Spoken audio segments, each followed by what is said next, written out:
প্রিয় শিক্ষার্থীরা, শুভেচ্ছা রইল। আশা করছি সবাই ভালো আছো এবং নিরাপদে আছো। Honours third year, that means আজকে তোমাদের সাথে আমার ক্লাস ইন্ডিয়ান এবং ইউরোপিয়ান ফিউডালিজমের মধ্যে পার্থক্য, এটা নিয়ে আমরা আলোচনা করব। আমরা আরও আলোচনা করব এশিয়াটিক মোড অফ প্রোডাকশন নিয়ে। গত ক্লাসে আমাদের আলোচনাটা ছিল ফিউডালিজমের উপর একটা সামগ্রিক আলোচনা আমরা করেছিলাম।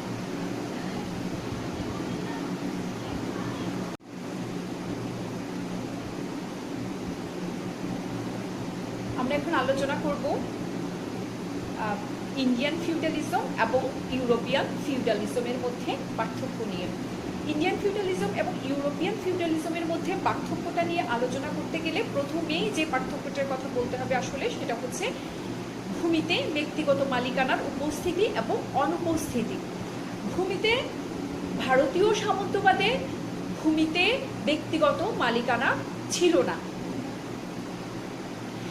কিন্তু ইউরোপীয় সামন্তবাদে ভূমিতে ব্যক্তিগত মালিকানা ছিল, এবং সেজন্যই আমরা দেখি যে ইউরোপেই কিন্তু পুঁজিবাদের বিকাশ ঘটেছে। যেহেতু পুঁজিবাদের মূল কথাই হচ্ছে ব্যক্তিগত মুনাফা, অবাধ মুনাফা। সো ইউরোপে ভূমিতে ব্যক্তিগত মালিকানা ছিল। তারপরে আসো সামাজিক শ্রেণী। ভারতীয় সামন্তবাদের সামাজিক শ্রেণীগুলো কেমন ছিল? কিং বা রাজা, ট্যাক্স কালেক্টর, ফ্রি পিজেন্ট মুক্ত কৃষক ছিল।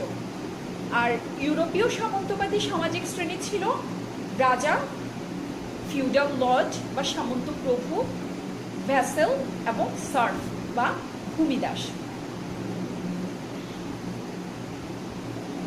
তারপরে আসো ভারতীয় সামন্তবাদের রাজারা নিজে জমির মালিক ছিল না, রাষ্ট্রই ছিল সকল জমির মালিক। রাজারা প্রজাদের কাছ থেকে ট্যাক্স তুলতেন মাত্র, তারা এই জমি দান বা বিক্রয় করতে পারতেন না। তারা ছিলেন শুধুমাত্র রেভিনিউ কালেক্টর বা খাজনা আদায় করতেন মাত্র। অপরদিকে ইউরোপীয় সামন্তবাদে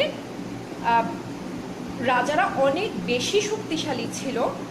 রাজার অধীনেই ছিল ফিউডাল লর্ড বা সামন্ত প্রভুরা ছিল রাজারই অধীন, লর্ডরা ছিল উত্তরাধিকার সূত্রে তারা জমির মালিক হতো। ইন্ডিয়াতে বা ইন্ডিয়ান ফিউডালিজমে কোনো সার্ভ বা ভূমিদাস ছিল না, ছিল ফ্রি পিজেন্ট বা মুক্ত কৃষক। নির্দিষ্ট পরিমাণ খাজনা দেওয়ার বিনিময়ে তারা বছরের পর বছর এই জমি চাষ করতে পারত।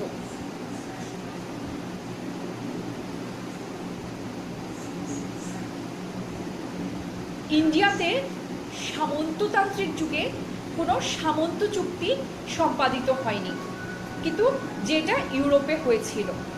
ইউরোপে লর্ড আর ভ্যাসেলদের মধ্যে একটা বিশেষ আর্থসামাজিক চুক্তি সম্পাদিত হয়েছিল। আর্থসামাজিক ব্যবস্থা পুরোপুরি সামন্ত উৎপাদন ব্যবস্থা হিসেবে চিহ্নিত ছিল না ভারতীয় সামন্তবাদে, কিন্তু ইউরোপীয় সামন্তবাদের সেটা পুরোপুরিভাবে ফিউডাল মোড অফ প্রোডাকশন ছিল। তারপরে আসো উৎপাদন ব্যবস্থা। ভারতীয় সামন্তবাদে উৎপাদন ব্যবস্থা এক্সটার্নাল কোয়েশনের রূপ নেয়, কারণ সেখানে শাসক গোষ্ঠী ছিল বিদেশি। এই বিদেশিরা উৎপাদন কিভাবে বৃদ্ধি পাবে সে ব্যাপারে কিন্তু মাথা ঘামায়নি। অপরদিকে লক্ষ্য করো, ইউরোপীয় সামন্তবাদে কিন্তু যেহেতু শাসক শ্রেণী ছিল দেশি, তাই তারা উৎপাদন বৃদ্ধির জন্য সর্বাত্মকভাবে চেষ্টা করেছিল, এবং সেজন্য সেখানে উৎপাদন ব্যবস্থা ইন্টারনাল কোয়েশনের রূপ লাভ করে। নেক্সট আসো, জমিদারগণ জমির মালিক ছিল না, ছিল শুধুমাত্র খাজনা আদায়কারী ভারতীয় সামন্তবাদে। অন্যদিকে শাসক ছিল বিদেশি, তাই উৎপাদন ব্যবস্থার উন্নতি হয়নি। আর ইউরোপীয় সামন্তবাদে ঠিক তার বিপরীত চিত্র লক্ষ্য করা গেছে। জমিদারগণ যেহেতু জমির মালিক ছিল, শাসকও ছিল নিজ দেশি, সেজন্য উৎপাদন বৃদ্ধির সব রকম চেষ্টাই তারা করেছিল। ভারতীয় সামন্তবাদে যেহেতু ব্যক্তিগত মালিকানার তৈরি হয়নি, তাই পুঞ্জীভবনও সম্ভব হয়নি, অর্থাৎ প্রিমিটিভ অ্যাকিউমুলেশন অফ ক্যাপিটাল হয়নি, সেজন্য পুঁজিবাদটাও বিকশিত হয়নি। কিন্তু ইউরোপীয় সামন্তবাদে যেহেতু পুঞ্জীভবন ঘটেছিল, প্রথমেই বলেছি ভূমিতে ব্যক্তিগত মালিকানা ছিল, সো এখানে খুব সহজেই পুঁজিবাদটা বিকশিত হয়েছে।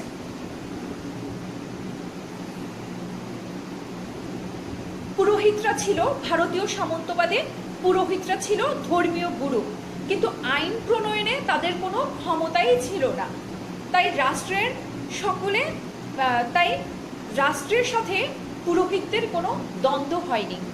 কিন্তু ইউরোপিয়ান সামন্তবাদে চার্চরা অনেক বেশি পাওয়ারফুল ছিল, তাই চার্চদের সাথে রাষ্ট্রের দ্বন্দ্ব ছিল একেবারেই একটা নৈমিত্তিক ব্যাপার।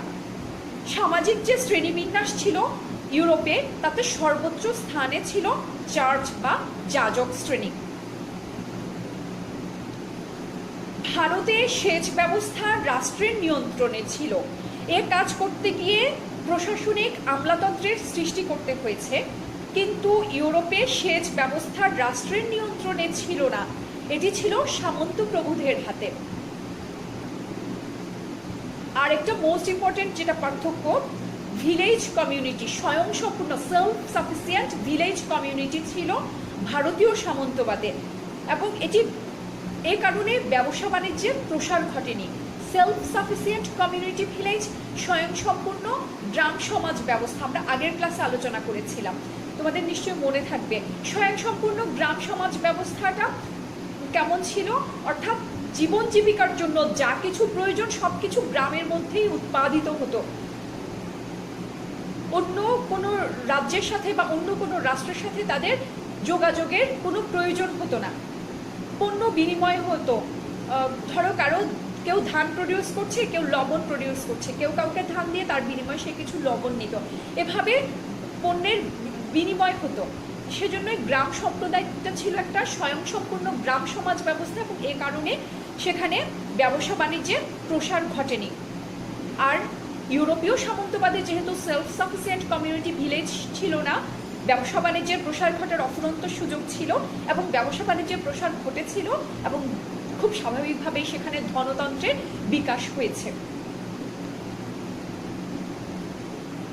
লাস্ট ওয়ান, কেন্দ্রীয় শাসন ব্যবস্থা শক্তিশালী ছিল, ক্ষমতার বিকেন্দ্রীকরণ হয়নি ভারতীয় সামন্তবাদে। যেহেতু সেখানে কেন্দ্রীয় শাসন ব্যবস্থাটা খুব বেশি শক্তিশালী ছিল, সেজন্য সেখানে ক্ষমতার বিকেন্দ্রীকরণ ঘটার কোনো সুযোগই হয়নি। আর ইউরোপীয় সামন্তবাদে তাত্ত্বিকভাবে লর্ডরা সরকারের অধীনস্থ হলেও নিজ নিজ এলাকায় কিন্তু তারা স্বাধীন ছিল, অর্থাৎ ক্ষমতা। এখন আসো আমরা আলোচনা করি এশিয়াটিক মোড অফ প্রোডাকশন নিয়ে। Asiatic mode of production Karl মার্কসের একটি প্রত্যয়। কার্ল মার্কস, তোমরা নিশ্চয়ই জানো, কার্ল মার্কস 1818 সালে জার্মানিতে জন্মগ্রহণ করেন এবং 1883 সালে ইংল্যান্ডে মৃত্যুবরণ করেন। আচ্ছা, এশিয়াটিক মোড অফ প্রোডাকশন বলতে কার্ল মার্কস মূলত এমন একটি উৎপাদন ব্যবস্থাকে বুঝিয়েছেন, স্পেসিফিকলি এশীয় উৎপাদন ব্যবস্থাকে বুঝিয়েছেন, যেটি ছিল মূলত কৃষি ও জলসেচ নির্ভর উৎপাদন ব্যবস্থা। সামির আমিন একে বলেছেন রাজস্ব প্রদান নির্ভর উৎপাদন প্রণালী। ম্যাক্স ওয়েবার এই উৎপাদন প্রণালীটাকে বলেছেন প্রিভেন্ডালাইজেশন, কার্ল উইটফোগেল বলেছেন হাইড্রোলিক সোসাইটি। সবগুলোই কিন্তু এই কৃষি ও জলসেচ নির্ভর এশীয় উৎপাদন ব্যবস্থাকে এক একজন সমাজবিজ্ঞানী এক একভাবে নামায়িত করেছেন, এক একভাবে নামকরণ করেছেন। এখন আসো, এশীয় উৎপাদন ব্যবস্থা বলতে কার্ল মার্কস কি বুঝিয়েছেন। কার্ল মার্কস বুঝিয়েছেন এশীয় উৎপাদন ব্যবস্থাকে উৎপাদন শক্তিসমূহ এবং উৎপাদন সম্পর্কের সমন্বয়ে যে উৎপাদন প্রণালীর উদ্ভব এবং প্রাচ্য সমাজ বিন্যাসে যেটা এক বিশেষ রূপে লাভ করেছিল তাকেই কার্ল মার্কস এশীয় উৎপাদন প্রণালী হিসেবে চিহ্নিত করেছেন। প্রাচ্য দেশসমূহ বিশেষ করে ভারতবর্ষে আদিম সাম্যবাদী ব্যবস্থার শেষের দিকে ভূমিতে ব্যক্তিগত মালিকানাহীন উৎপাদন সম্পর্ক এবং আরেক দিকে ছিল স্বাধীন কেন্দ্রীয় রাষ্ট্রের বিকাশ। এই ছিল এশীয় উৎপাদন প্রণালীর মূল ভিত্তি। মার্কস কমিউনিস্ট পার্টির ইশতেহারে বিশ্লেষণ করলে সমাজ বিকাশের যে ঐতিহাসিক পর্যায় এবং যে উৎপাদন ব্যবস্থার সাধারণ রূপগুলো পাওয়া যায়, যেমন ধরো শ্রেণীহীন আদিম সাম্যবাদী সমাজ, দাস ভিত্তিক প্রাচীন ধ্রুপদী সমাজ, ভূমি ও ভূমিদাস ভিত্তিক সামন্ত সমাজ, ধনতান্ত্রিক উৎপাদন ব্যবস্থায় প্রলেতারিয়েত ভিত্তিক আধুনিক বুর্জোয়া সমাজ এবং সবশেষে ভবিষ্যতের শ্রেণীহীন সাম্যবাদী উৎপাদন ব্যবস্থা ভিত্তিক সাম্যবাদী সমাজ। ইশতেহারে খুবই সহজভাবে ঐতিহাসিক ধারার কথা উল্লেখ করা হয়েছে। পৃথিবীর সব সমাজ একই সময়ে একই রূপে আসেনি। ভৌগোলিকভাবে বিচ্ছিন্ন প্রতিটি সমাজের ক্রমবিকাশের অভিজ্ঞতাও কিন্তু ভিন্নভাবেই হয়েছে। এ ভিন্নতার অভিজ্ঞতা সম্পর্কেও কিন্তু মার্কস খুব বেশি সচেতন ছিলেন। ইশতেহার রচনার বেশ কিছু পরের রচনা তার অর্থশাস্ত্র বিষয়ক a contribution to the critique of political ইকোনমিতে সমাজ বিকাশের ঐতিহাসিক কাল পর্যায়গুলো পুনর্বিন্যস্ত করেন কার্ল মার্কস। তিনি বলেন, প্রাচীন ধ্রুপদী সমাজের পূর্বেকার আদিম সাম্যবাদী সমাজে মধ্যবর্তী স্তরে একটি সমাজের অস্তিত্ব আছে, যেটিকে কার্ল মার্কস এশীয় সমাজ হিসেবে চিহ্নিত করেছেন। যেমন আমরা জানি কার্ল মার্কসের যে সমাজ বিকাশের 5টি ধাপ আছে, প্রথমে হচ্ছে প্রিমিটিভ কমিউনিজম সোসাইটি, তারপরে স্লেভারি, তারপরে ফিউডালিজম, ক্যাপিটালিজম এবং সবশেষে সোশ্যালিজম। এখানে উনি এশিয়াটিক মোড অফ প্রোডাকশনকে যেটা চিহ্নিত করেছেন স্লেভারি এবং ফিউডালিজমের একটা মধ্যবর্তী ধাপে উনি এশিয়াটিক মোড অফ প্রোডাকশনকে চিহ্নিত করেছেন। এশিয়াটিক মোড অফ প্রোডাকশনের উল্লেখযোগ্য 3টি বৈশিষ্ট্য আছে।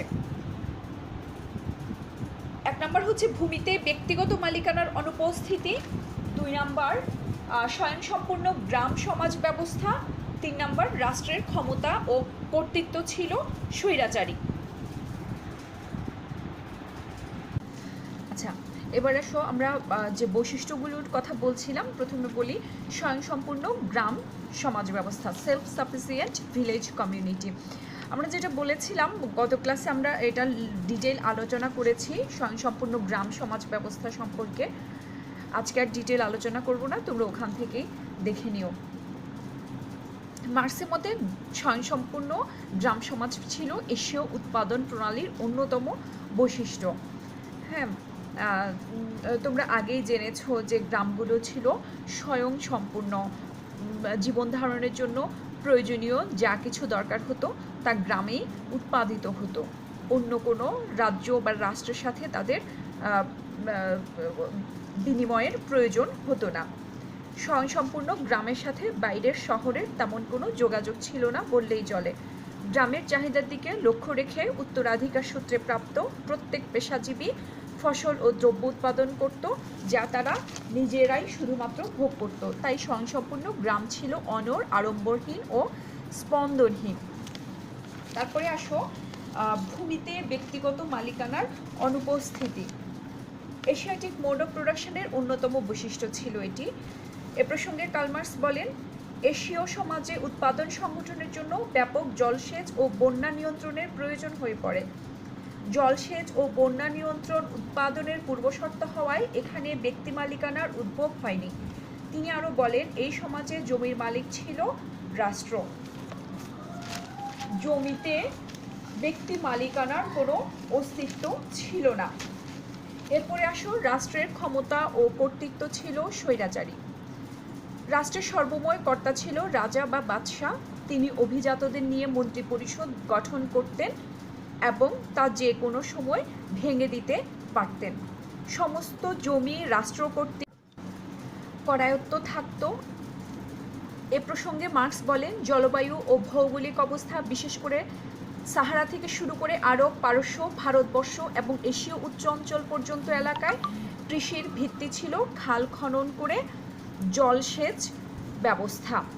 যেহেতু ব্যক্তিগত পর্যায়ে জলসেচ ছিল অসম্ভব, সেহেতু জলসেচ ও বন্যা নিয়ন্ত্রণের জন্য রাষ্ট্রের হস্তক্ষেপ প্রয়োজন হয়ে পড়ে। তাই রাষ্ট্র এখানে স্বৈরাচারী ক্ষমতা ও কর্তৃত্বের অধিকারী হয়ে ওঠে। এছাড়াও কিছু বৈশিষ্ট্য ছিল এশিয়াটিক মোড অফ প্রোডাকশনের, যেমন সনাতন উৎপাদন পদ্ধতি, সহজ শ্রম বিভাজন, বুর্জোয়া শ্রেণীর অনুপস্থিতি, কৃষি ও শিল্প সম্পর্ক, বর্ণ প্রথা, তারপরে আছে অভিজাত শ্রেণী, আছে আমলা শ্রেণী, কৃষক শ্রেণী, শ্রমিক শ্রেণী। এই ছিল মোটামুটি আমাদের এশিয়াটিক মোড অফ প্রোডাকশন সম্পর্কে আলোচনা। আজকে এতটুকুই থাকবে। তোমরা অবশ্যই আমাকে ফিডব্যাক জানাবে, মনোযোগ দিয়ে লেকচারটা শুনবে, প্রয়োজনে নোট ডাউন করবে, আর অবশ্যই ফিডব্যাকটা আমাকে জানাবে। অন্য ক্লাসে, নেক্সট ক্লাসে আমরা অন্য টপিক নিয়ে আলোচনা করব ইনশাল্লাহ। সবাই ভালো থেকো, নিরাপদে থেকো। আল্লাহ হাফেজ।